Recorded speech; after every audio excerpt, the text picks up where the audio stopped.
Hello YouTube. So today I'm going to be documenting me bringing a absolutely gorgeous Dean Guitars Dave Mustaine Angel of Death back from the dead. There's a lot of history on this guitar, so before I start the specs and the slideshow, I want to talk about that a little bit. I've actually gone through this script with the person who gave me the guitar to get his opinion on it, as I didn't want to be saying something on camera that he wasn't comfortable with. So this guitar was given to me by my very dear friend Craig.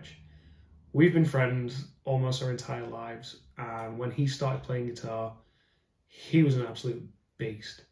He could do stuff that I couldn't do in my wildest dreams. And as I've stated before, I've always been more of a rhythm guitarist, and he was actually the one who was teaching me the majority of the lead stuff that I know now. Like, I never thought I'd be able to do this kind of stuff. And we were in a band together when we were like 17, 18, and it was honestly the best time ever. Like, me and him together on stage was, well, the one gig that we did. But me and him working together, it was so much fun. I'm going to skip out the boring details as to me getting kicked out of that band. Because honestly, we were 17, 18, I'm 32 this year. It's not really that important. But it must have been a few months later, and I was hanging out at another friend's house, and then Crash just appears with this absolute beautiful guitar, and I was in awe. Like, I could go on for days about how this guitar blew me away. But just the guitar as a whole, and then hearing him play it just blew my mind, and it was incredible. At some point during its lifespan, though, unfortunately, it did fall over, and the headstock broke. And he got it fixed.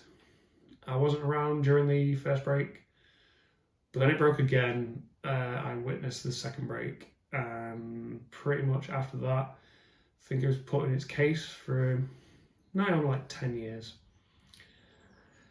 And then one day I just randomly bumped into him on a night out. I hadn't seen him for a long time because I've been working a lot, and life kind of got in the way sometimes. And then, but he's seen everything I've been doing, so through my personal Facebook, before I started the SBH Guitars page and this YouTube channel and stuff. And so he'd seen everything I'd done, and he asked me, he was like, "Do you remember the Angel of Death? How on earth could I forget this guitar?" So I said, "Yeah." And then he just turned around to me and was like, "Yeah, do you want it?" I was like, "What? Like, do you want anything for it?" He kept and said no. I must have asked him like 2 or 3 more times, and the answer was always no. So I waited until organised for him to come hang out, and he said, "Oh, I'm bringing the Angel up." So I waited until it was in this room, and I asked him one last time. I said, "Right, do you want anything for it?" And his final answer was no. I was really taken aback because I've always admired this guitar, and I never thought that I'd actually one day own it. So this really motivated me to get it back in working order. The finish on this guitar is absolutely out of this world. For those of you who know what the Angel of Death looks like, you know exactly what I'm talking about. For those that don't, I am going to put up a couple of slides now, which are actually the first photos of the guitar that I actually took the day that he got it, or the day that I first saw it. So I can show you how the body is.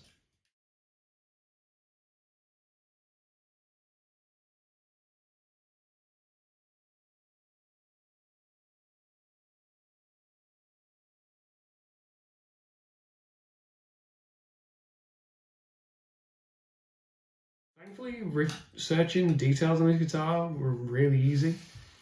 So, the guitar was actually made in the Unsung Korean factory in August 2008, and the production number is 1,274. No, 73, Scott. I'm leaving that bit in. I was close enough. The top, body, and neck are all made from mahogany. Now, in comparison to that Explorer, it's definitely a lot lighter. Obviously, it's a different shape, as you've seen, but when you hear that the entire thing's made out of mahogany, your brain instantly thinks, damn, that's going to be heavy. But I was surprised that it wasn't. It actually has a set neck with a 15-inch radius, 24 frets, a 25.5-inch scale length, and a ebony fretboard with custom Dave Mustaine inlays. The neck profile itself is a Dave Mustaine D-shaped neck, so with a flat radius, it's actually still comfortable to play. Like, I wasn't really expecting it to be as easy as it was.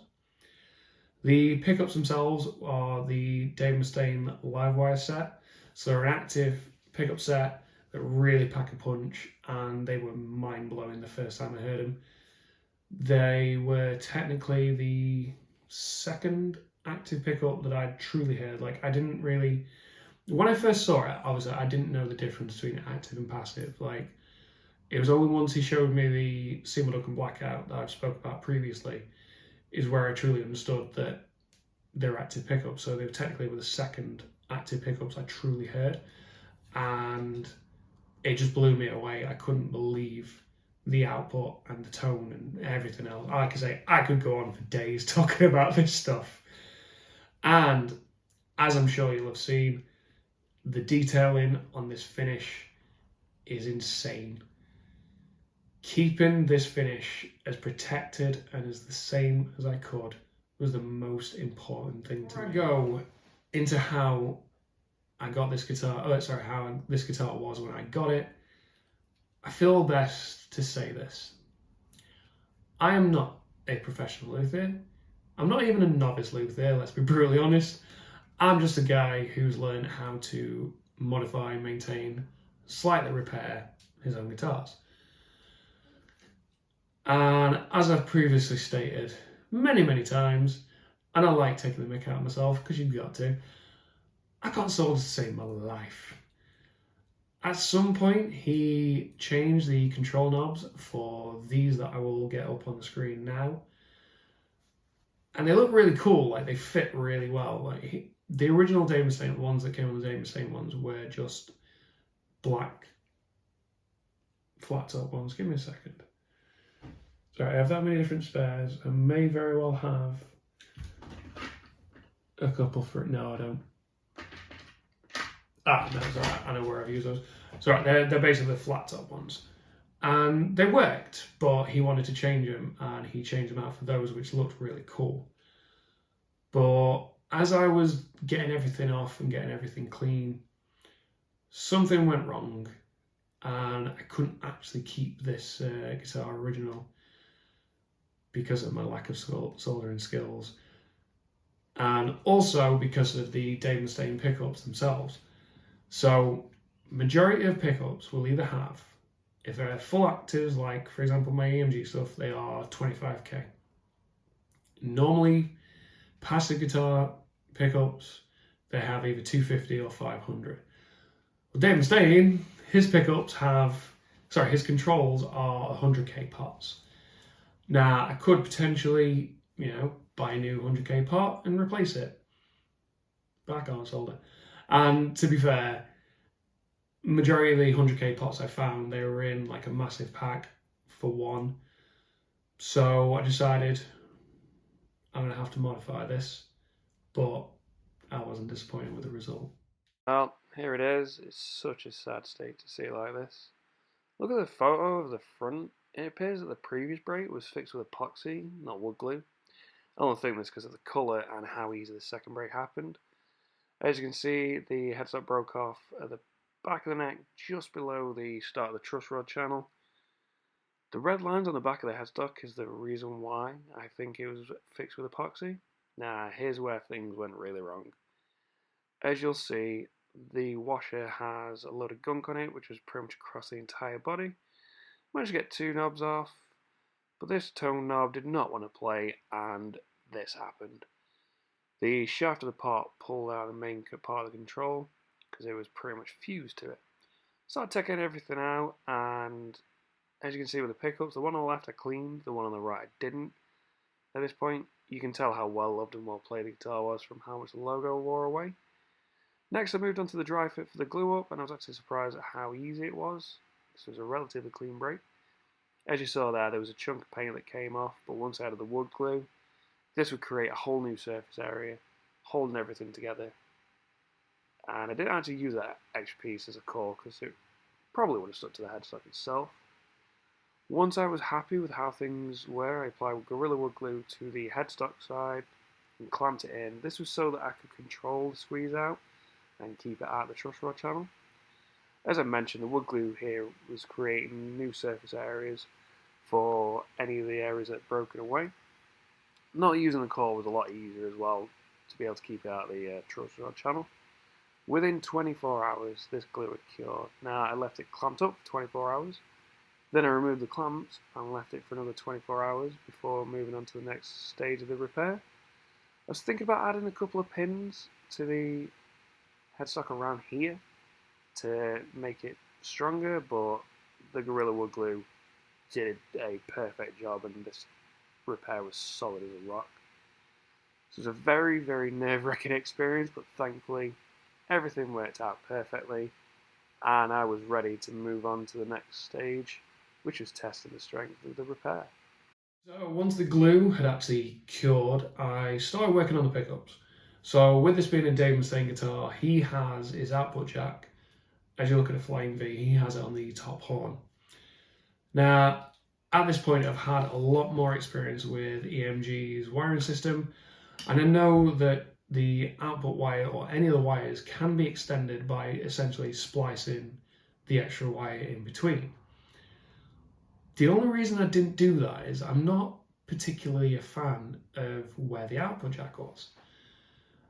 I much prefer to have them on the bottom horn of a V, so on the inside of it, or on the front, like an SG, or that it's the way that I've always had it.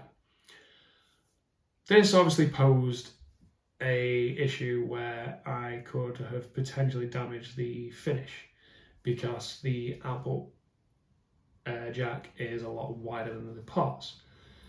Thankfully though, I was able to widen the hole from the inside of the control cavity, which meant I didn't ruin the finish because I was able to get it through just enough so that the lock washer and everything had fit up. So once I realised this is where I actually started to install the Seymour Duncan Blackouts that were spare, because obviously at this point I had taken apart SPH2 and that's where I'd switched out and had all Seymour Duncans in it. And I also decided to test the strength of the repair, which will be detailed in a little bit on one of the slides. I installed the Seymour Duncan Blackouts along with the EMG solderless wiring system and the 3-way toggle switch.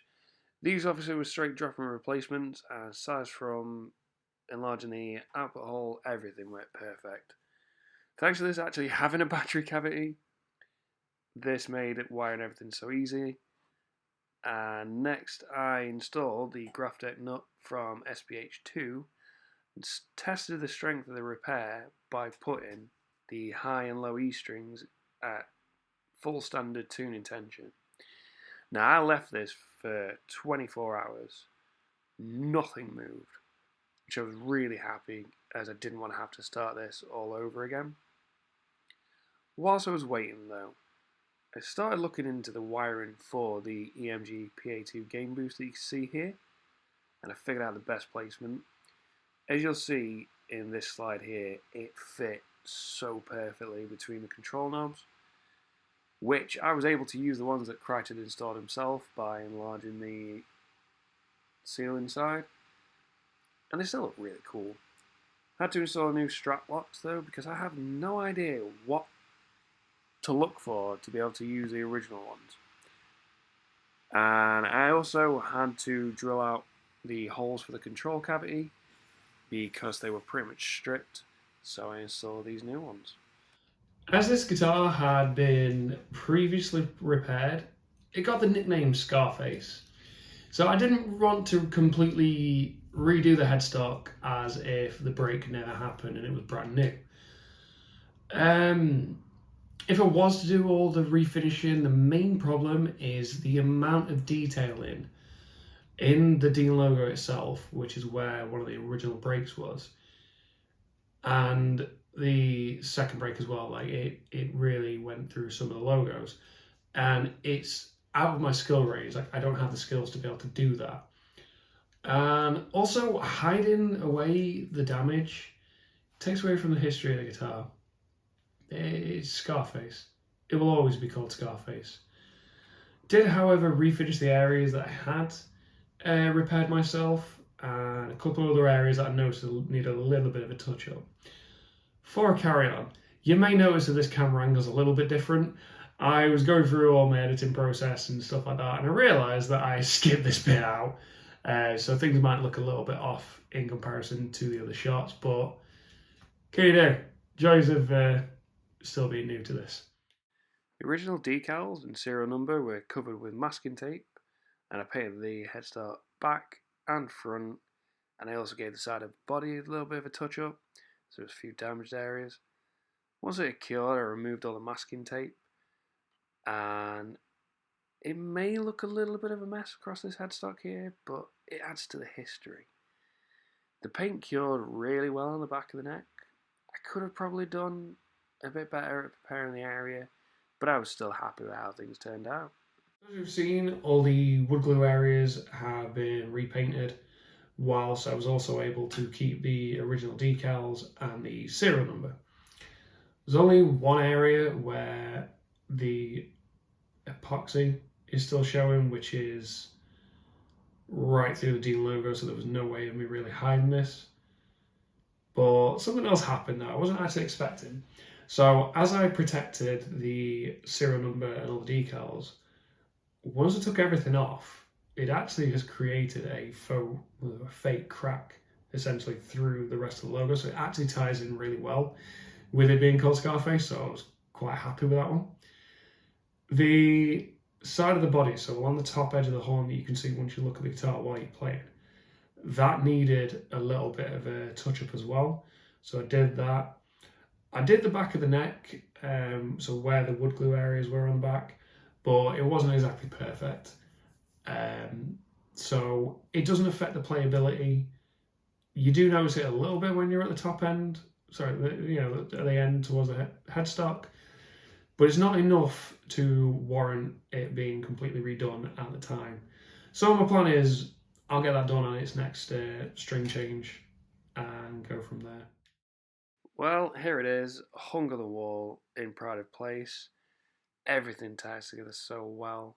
The pickups look and sound amazing. The skull control knobs look really cool, and the control layout is perfect. The fretboard looks amazing. Probably needs some frets fixing, but that can be done later. Lastly, here's the headstock, all fixed and repainted, just enough to still be called Scarface. As many of you will have seen, same as my Explorer and my BC Rich, this guitar, in reality, has been on this wall this entire time.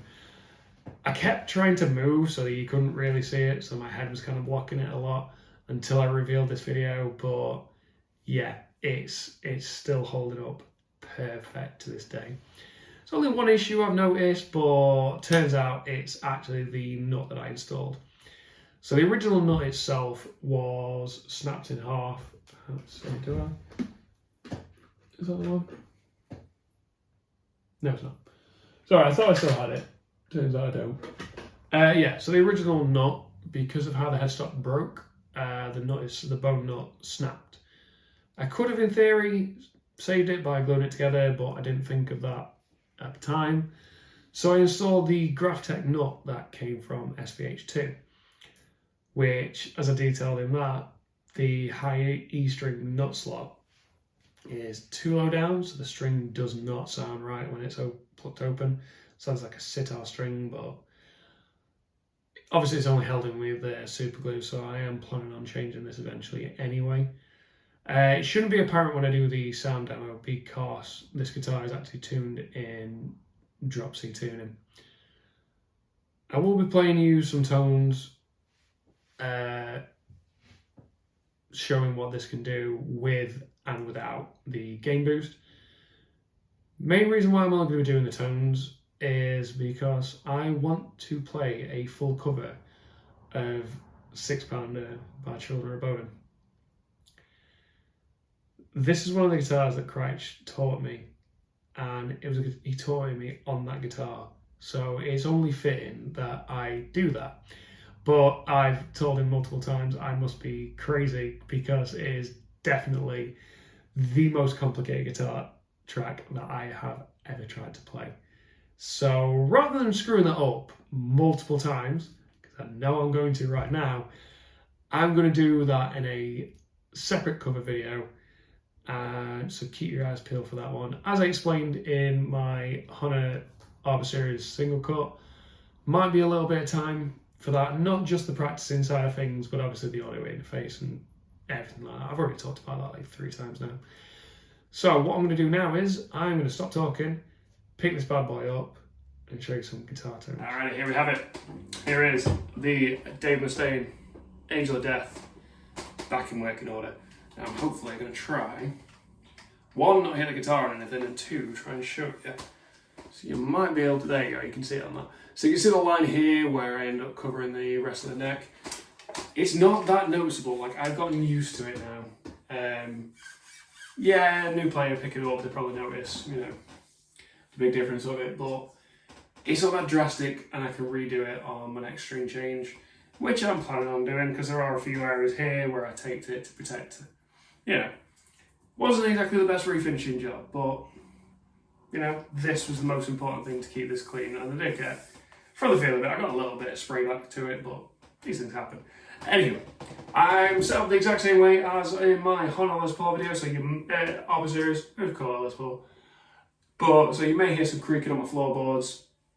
I do apologise about that, but not much I can do about it. And as I mentioned, I am planning on playing 6 Pounder by Children of Bodom as a cover, so this guitar is actually in drop C tuning. I seem to play a lot of the same riffs sometimes, but they're easy to play and they show off all the tones of the guitar as well. So what I'm going to do is I'm going to play little bits from Tears Don't Fall by Bullet for My Valentine. This is mainly because, as I say, you can get a lot of good clean tones, you can get a lot of good distorted tones. What I'm going to do is I'm going to do the first part, so part of the intro, leading up to where the first verse is. I'm going to do that with the neck pickup, with the gain boost off for, well, yeah, with the gain boost off for a little bit of it, then I'm going to kick the gain boost in before I restart again. Then I'll do the same thing on the bridge pickup. Now, obviously, as I mentioned in that last one, I have turned my amp up a little bit, so I'm just going to have to mess about with the settings so that I'm not a nuisance to anyone, but I'm hoping. Yeah. There we go, right. I'm happy with that, so let's hope this transfers well on the video. So here goes. This is the neck Seymour Duncan on a clean channel. It's got, you know, as you heard there, it's got a bit of delay. So here goes.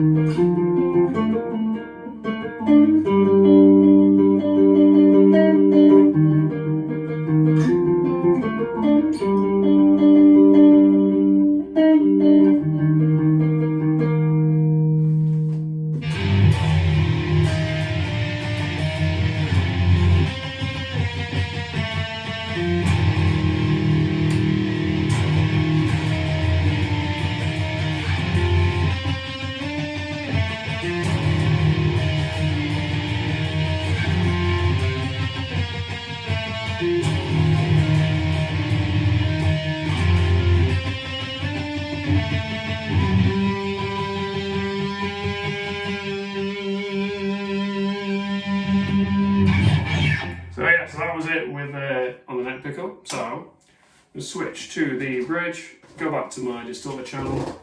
I did catch the tone knob there as well, I had to mess about with it.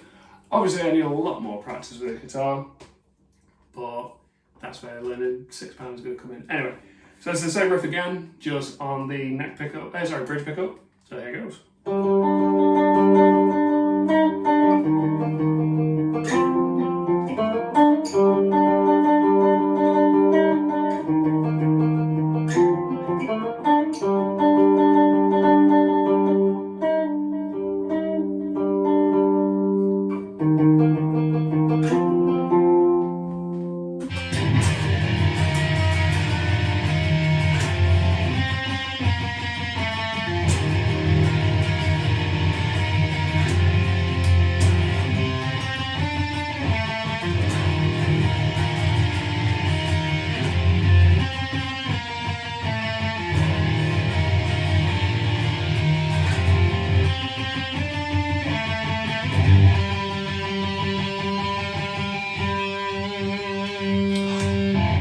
I just absolutely love how this guitar sounds. Like cousin it there for a split second. I just love how this guitar sounds, and as I say, now here's a weird one for you. So yeah, I'll show you on this one. As I mentioned about the strings, they sound weird. So even though they got a bit of a delay, you will be able to hear this. So kind of hear it there. So doesn't sound quite right, and it seems to be cutting itself off. So that's because of this nut that I installed from SPH2. Luckily I can replace this, so it's not an issue at all. And I'm just trying to think. Yeah, I'll tell you what. So there's a little riff that me and Crouch wrote many years ago, and I played it in my original sound demos, and I never actually mentioned where it came from. So I honestly can't remember where it came from, but it sounded really cool, so I figured I'd play it. No worries.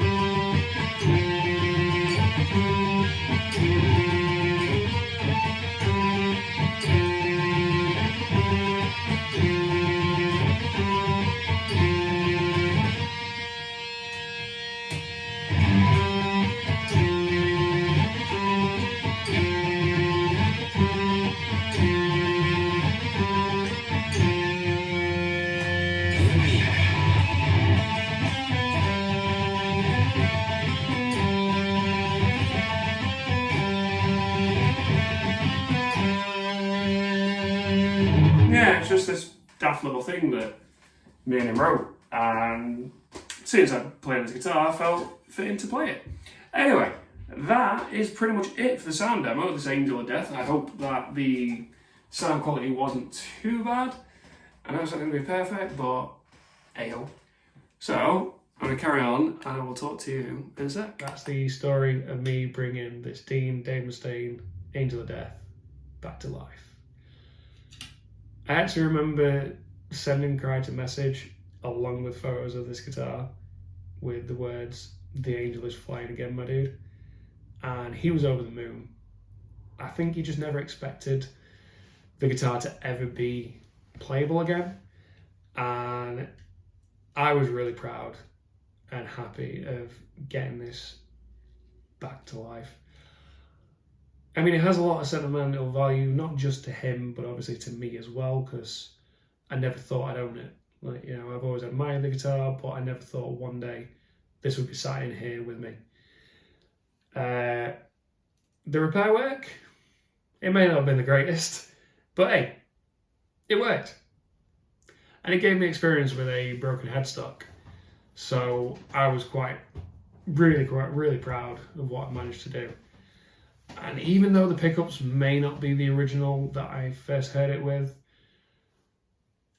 pairing the Seymour Duncan Blackouts with the EMG PA2 gain boost, as you'll more than likely agree, it sounds incredible.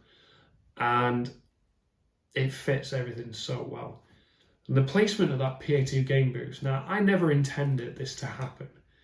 I genuinely was. When I was installing that gain boost, I knew I needed to drill a new hole. And the best placement for it, in regards to the control cavity and everything else, was literally in between the two controls. So obviously I installed it, and then once I did it, and I figured out which way around it needed to be for me to be able to turn it on and off, I was sat there and I'm like, oh, and I just like kind of set the guitar on me and looked at it and went, oh, I literally can do this and knock it on because it's that sensitivity. There's that easy to knock on and off. And as I've mentioned in my other guitar videos about the way that I set my switch up, it's the exact same thing with the switch as well. So I can just be playing and knock the switch on and off without really thinking, without really stopping. Obviously I need a little bit more practice at doing that, but what can you do? Oh. And yeah, I'm just overall really happy and really proud of how this entire thing turned out. If you enjoyed the video, please feel free to give it a like and subscribe to the channel. Share it with your friends, because any help on growing this channel would be appreciated. As always, my social links are down in the description below, so I have my Facebook and Instagram on there, so feel free to like, follow my pages. That's all from me in this video. Thank you very much for watching. I'll see you in the next.